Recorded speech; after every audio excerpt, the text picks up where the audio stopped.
Nobody stopped him. He just occupied and took. He killed people. You know what the contact line? 2015. 2014. 2014 and 2015. Yeah, yeah. So I was not here. Yeah, but That's exactly right. Yes, but during 2014 till 2022, yeah, the situation the same. The people are been dying on the contact line. Nobody stopped him. You know that we had conversations with him, a lot of conversation, my bilateral conversation, and we signed with him, me, like a new president. In 2019, I signed with him the deal.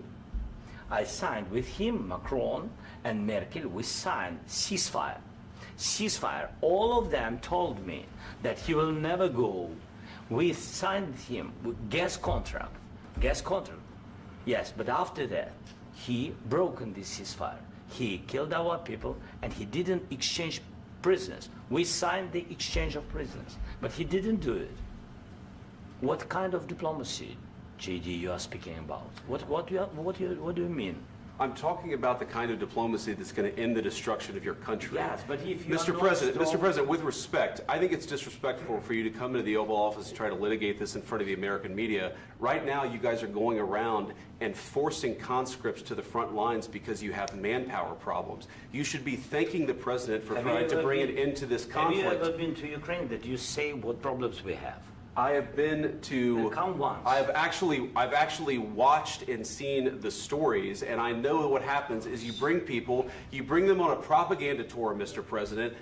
Do you disagree that you've had problems bringing people into your military? We have problems. And do you think that it's respectful to come to the Oval Office of the United answer. States of America and attack the administration that is? We're in no position to dictate what we're going to feel. We're going to feel very good. You will feel influence. We're going to feel very good and very strong. You will feel influence. You're right now not in a very good position. And what you're doing is very disrespectful to the country, this country. That's backed you far more than a lot of people said they should have. Have you said thank you once? This A lot entire of meeting? times. No, in this Even entire meeting, today. have you said thank Even you? today. You went to Pennsylvania and campaigned for the opposition in October. Offer some words of appreciation for the United States of America and the president who's trying to save your country. Please, you think that if you will speak very loudly about the war, He's not speaking loudly. He's not speaking loudly. Your country is in big trouble. Can I Wait a answer? minute. No, you've done a lot of talking. Your country is in big trouble. I know. You're not winning. You're not winning this. You have a damn good chance of coming out okay because of us. Mr. President, we are staying in our country, staying strong from the very beginning of the war. We've been alone, and we are thankful. I said thanks you haven't in been this alone. cabinet, You and haven't not been only alone. in this cabinet. We gave you, through I this said stupid thank you. president, $350 billion. You voted we gave for you your military president. equipment, You and you voted men for are your brave, president. but they had to use our military. What about If you didn't have You our invited military me- equipment, You invited if me you to didn't speak. have our military equipment, this war would have been over in 2 weeks. In 3 days, I heard it from Putin. In 3 days, this is something Maybe new. less. In 2 weeks, of course, yes. It's going to be a very hard thing to do business like this. I tell you. Just say thank you. I said a lot of times to American people. Accept that there are disagreements, and let's go litigate those disagreements rather than trying to fight it out in the American media when you're wrong. We know that you're wrong. But you see, I think it's good for the American people to see what's going on. I understand, sir. I think it's very I understand. important. That's why I kept this going so long. You have to be thankful. You don't have the I'm cards. thankful. You're buried there. Your people are dying. tell you You're again, running I low know. on soldiers. Listen, Don't you're running Mr. low on President. soldiers.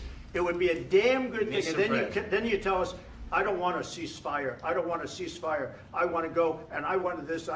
Look, if you could get a ceasefire right now, I tell you, you take it so the bullets stop flying and your men stop getting killed. Of course, we want to stop the war. But you're saying you don't want a ceasefire. But I said to you, I want a ceasefire. with guarantees. Because you'll get a ceasefire faster than an agreement. Ask our people about ceasefire, what they think. That wasn't doesn't with matter me. for you what- That what wasn't this with me. means. It That was wasn't with with you. a guy named Biden who was not a smart person. This That is was your, with, this that was is with your Obama. president. It was your president. Excuse me. That was with Obama, who gave you sheets, and I gave you javelins. Yes. I gave you the javelins to take out all those tanks. Obama gave you sheets. In fact, the statement is Obama gave sheets and Trump gave javelins. You got to be more thankful, because let me tell you, you don't have the cards. With us, you have the cards. But without us, you don't have any cards. One more question to Mr. Vice President. I'm sorry. It's going to be a tough deal to make because the attitudes have to change. What if Russia breaks ceasefire? What if Russia breaks peace talks? What do we do then? I understand that it's a heated conversation right now. What are you saying? She's asking, what if Russia breaks the ceasefire? What if anything? What if a bomb drops on your head right now? Okay? What if they broke it? I don't know. They broke it with Biden because Biden, they didn't respect him. They didn't respect Obama. They respect me. Let me tell you, Putin went through a hell of a lot with me. He went through a phony witch hunt where they used him and Russia. Russia. You ever hear of that deal? That was a phony Hunter Biden, Joe Biden scam. Hillary Clinton, Shifty Adam Schiff. It was a Democrat scam. And he had to go through that. And he did go through it. We didn't end up in a war. And he went through it. He was accused of all that stuff. He had nothing to do with it. It came out of Hunter Biden's bathroom. It came out of Hunter Biden's bedroom. It was disgusting. And then they said, oh, the laptop from hell was made by Russia. The 51 agents. The whole thing was a scam. And he had to put up with that. He was being accused of all that stuff. All I can say is this. He might have broken deals with Obama and Bush, and he might have broken them with Biden. He did, maybe. Maybe he didn't. I don't know what happened. But he didn't break them with me. He wants to make a deal. I don't know if you can make a deal. The problem is I've empowered you to be a tough guy. And I don't think you'd be a tough guy without the United States. And your people are very brave. But you're either going to make a deal or we're out. And if we're out, you'll fight it out. I don't think it's going to be pretty, but you'll fight it out. But you don't have the cards. But once we sign that deal, you're in a much better position. But you're not acting at all thankful. And that's not a nice thing. I'll be honest, that's not a nice thing. Thank you.